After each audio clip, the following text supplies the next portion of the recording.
Swaminathan committee అయిన ఖర్చుకి 50% add చేసి రైతులను బతికించండి అంటే ఎవడు పట్టించుకోడే. కనీసం ఈ 2025లో జరుగుతుందేమో చూద్దాం. గవర్నమెంట్ ఫిక్స్ చేసేటువంటి ఎంఆర్పి అనేటువంటిది, ఎంఎస్పి మినిమం సపోర్ట్ ప్రైస్ అనేటువంటిది రైతులకు సరిపోదు. ఆ బ్యాంక్స్ వాళ్ళకు కూడా ఏం చేస్తారు, ఇప్పుడు నేను పత్తి వేయాలంటే నాకు 60,000 అవుతుంది, వాడు 20,000 లోన్ ఇచ్చి ఎడ సరిపోద్ది నాకు, సరిపోదు కదా. మరి బ్యాంక్ కూడా 20,000 ఎందుకు ఇస్తున్నాడా అంటే ఎంఆర్పి బేస్డ్. ఇది ప్రతి రాజకీయ నాయకుడు కూడాను రైతుల గురించి మాట్లాడతాడు, కానీ రైతులకి చేసినంత ద్రోహము ఈ రాజకీయ నాయకులు ఎవరికి చేయలేదు. కనీసం మోడీ గారు 3వ సారి ఎలక్ట్ అయ్యాడు కాబట్టి 3.0లో ఈ విషయాల్ని పరిగణనలోకి తీసుకొని చక్కగా రైతులకి న్యాయం చేయాలని కోరుకుంటున్నాను. చక్కటి విద్యా విధానము, చక్కటి వైద్య విధానం పెట్టాలని కోరుకుంటున్నాను. ప్రపంచం అంతా తిరుగు, ఫ్లైట్ వేసుకొని తిరుగు, ఏం తప్పులేదు. ఓ 10 రూపాయలు ఖర్చు పెట్టు, అందరితోటి చక్కగా సావధానంగా ఉండు. కొంచెం ఏదో తెలుసో తెలియకో అన్నారు కానండి మోడీ గారు, రేపు కనీసం ప్రమాణ స్వీకారం రోజున వెళ్ళండి అప్పు గారికి. గతం కదా అండి, జరిగిపోయింది ఓనండి, ఏదో జరిగిపోయింది కదా. వాళ్ళ దగ్గర నుంచి మనకి ఆ GE వాళ్ళ 404 ఇంజిన్ కావాలి, టెక్నాలజీ కావాలి, మన వాళ్ళకి H1B వీసాలు రావాలి, రిలేషన్లు బాగుండాలి. అటు రష్యా వెళ్ళండి, ఇటు అమెరికా వెళ్ళండి, ఇజ్రాయిల్ అరబులకి మధ్య జరిగేటువంటి యుద్ధంలో వాళ్ళు తేల్చుకుంటారని చెప్పి గమనుకోవాల్సిన పని లేదు. ఒకవేళ మిమ్మల్ని మధ్యవర్తిగా కనుక పెడితే, ఇజ్రాయెల్ కన్ను పాలస్తీనాకి మధ్య మోడీ గారు రండి మీరు మధ్యవర్తిగా ఉండి చెప్పండి అని కనుక అంటే, మన మోడీ గారిని అది పెద్ద ప్రెస్టేజ్ ఇష్యూగా, మన దేశానికి ప్రెస్టేజ్ ఇష్యూ. పూర్వ చరిత్ర మొత్తము తీసుకొని, అంటే 2000-3000 సంవత్సరాల చరిత్ర తీసుకొని ఏం జరిగిందో మీరు అధ్యయనం చేసి, నేను మధ్యవర్తిగా ఉన్నాను, నేను చెప్పింది ఫైనల్ అని మీ ఇద్దరు గనక ఒప్పుకుంటేనే నేను మధ్యవర్తిగా ఉంటానని చెప్పి ఒక మాట చెప్పి నిష్పక్షపాతంగా చెప్పండి, ఇద్దరికి న్యాయం జరిగేటట్టు చూడండి. అప్పుడు భారతదేశం పరుగు నిలుస్తుంది. 35% డిస్కౌంట్కి రష్యా వాళ్ళ దగ్గర నుంచి ఆయిల్ తెప్పించుకొని 10 రూపాయలు కూడా మాకు ఇవ్వకపోతే మోడీ గారు చాలా అన్యాయం.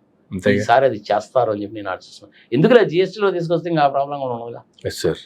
ఇంకొక 10 IITలు పెట్టండి, IASCలు పెట్టండి, దేశవ్యాప్తంగా అవసరమైతే కనుక ఇంకొక 4 IIMలు పెట్టండి, 7,600 కిలోమీటర్ల తీర ప్రాంతాన్ని పరిరక్షించండి, జమ్మూ కాశ్మీర్ని కొంచెం జాగ్రత్తగా చూసుకోండి. వెనుకబడినటువంటి రాష్ట్రాలు ఏవైతే ఉన్నాయో, ప్రత్యేకించి ఈశాన్య రాష్ట్రాలకి 10 రూపాయలు ఇవ్వండి, తప్పలేదు. కానీ ప్లానింగ్ కమిషన్ వాళ్ళు చెప్పినటువంటిది మటుకు నాకు నచ్చలేదని మటుకు నేను ధైర్యంగా చెప్పగలను. ఆ ప్లానింగ్ కమిషన్ వాళ్ళు తీసుకున్నటువంటి క్రైటీరియా ప్రకారము రాష్ట్రాలకి తక్కువ వస్తుంది కాబట్టి ఇది మటుకు అన్యాయం. దీన్ని మటుకు సవరించుకోవాలి. ఆంధ్రప్రదేశ్కి ఒక్క 10 సంవత్సరాల పాటు అండి మోడీ గారు చేతులు జోడించి నమస్కరించి అడుగుతున్నారు. ఒక్క 10 సంవత్సరాలు పన్ను రాయితీలు ఇవ్వండి మోడీ గారు. గతంలో కదా అండి జరిగిపోయింది, ఏదో జరిగిపోయిందండి మోడీ గారు. పార్లమెంట్లో బీజేపీ వాళ్ళు, కాంగ్రెస్ వాళ్ళు ఇద్దరూ కలిసినప్పటికీ కూడాను ఆ రోజు మెజారిటీ లేదు. Somehow or other bill pass చేశారు. 10 సంవత్సరాలు అయిపోయింది, పోనీయండి. కనీసం ఒక 10 సంవత్సరాలు పన్ను రాయితీలు ఇవ్వండి మాకు. బేరసరాలు కూర్చున్నారండి, 10 సంవత్సరాలు కాదు 7 సంవత్సరాలు పన్ను రాయితీలు ఇవ్వండి. ప్రత్యేక హోదా అనేటువంటిది అప్లై కనుక చేయాలి అంటే ఆంధ్రప్రదేశ్కి 1960లో ఫ్రేమ్ చేసినటువంటి ఆ రూల్స్ సూటబుల్ కాదు. అవి శత్రు దేశాలకి దగ్గర ఉన్న రాష్ట్రాలు, బాగా కొండలో గుట్టలో ఉన్నటువంటి రాష్ట్రాలు, వ్యవసాయానికి అనుకూలంగా లేనటువంటి రాష్ట్రాలకి స్పెషల్ స్టేటస్ ఇవ్వాలి అని చెప్పి ఆ రోజు రాశారు. అరుణాచల్ ప్రదేశ్, జమ్మూ కాశ్మీర్ ఇట్లాంటి వాటిని దృష్టిలో పెట్టుకుంది. ఆ రూల్స్ అనేటువంటిది ఇప్పటికీ మార్చలా, 60 ఏళ్ళు అయిపోయింది. అది మనకు ఆంధ్రప్రదేశ్కి 100% అప్లై కావాలి. నేను ఇప్పుడు ఈ సంగతి ఇప్పుడు చెప్పడం 2018 నుంచి చెప్తున్నాను నేను ఈ సంగతి. 10 సంవత్సరాలు ప్రత్యేక పన్ను రాయితీలు ఇవ్వండి. I, Mr. Narendra Modi, in the capacity as Prime Minister of India, do hereby declare remission/exemption from taxes of every description to the state of Andhra Pradesh for a period of 10 years. ఒకటే sentence. It is possible. ఆయన తలుచుకుంటే చేయగలడు. క్యాబినెట్లో ఈ sentence కనుక పెట్టి అంటే of course ఆయన ఇంగ్లీష్ వస్తే ఇంగ్లీష్ రావచ్చు, లేదంటే హిందీలో అయినా రాయగలడు. హిందీలో రాస్తే అక్కడ ఉండేవాళ్ళు ఎవరు అబ్జెక్షన్ చెప్పరు. ఆంధ్రప్రదేశ్కి అది చాలు, ఎక్సలెంట్గా డెవలప్ అవుతుంది. మనకు ఉన్నటువంటి న్యాచురల్ రిసోర్సెస్కి 974 కిలోమీటర్ల తీర ప్రాంతానికి, దానికి దీనికి కష్టపడేటువంటి జాతి రూపాయి డబ్బులు ఉన్నటువంటి జాతి, ఎస్పెషల్లీ కష్టపడేటువంటి జాతి, సారవంతమైనటువంటి భూమి. ఒక అనంతపూర్ లాంటి ప్లేసెస్లో తప్ప మిగిలిన స్టేట్స్లో వర్షాలు బాగానే పడతాయి. పోలవరం పూర్తవుతుంది, నాగార్జున సాగర్ ఇట్లాంటి ప్రాజెక్ట్స్ అన్నీ కూడా ఉన్నాయి, సారవంతమైన భూమి ఉంది, రైల్వేలు హైవేలు ఉన్నాయి, చదువుకున్నటువంటి జాతి కూడా కొంతవరకు. ఈ 10 సంవత్సరాల పాటు పన్ను రాయితీలు కనుక ఇచ్చారనుకో చాలు, ఇంకా మీరేమీ చేయాల్సిన పని. ప్రైవేట్ ఇండస్ట్రీస్తో వచ్చి శుభ్రంగా పెట్టుకుంటారు.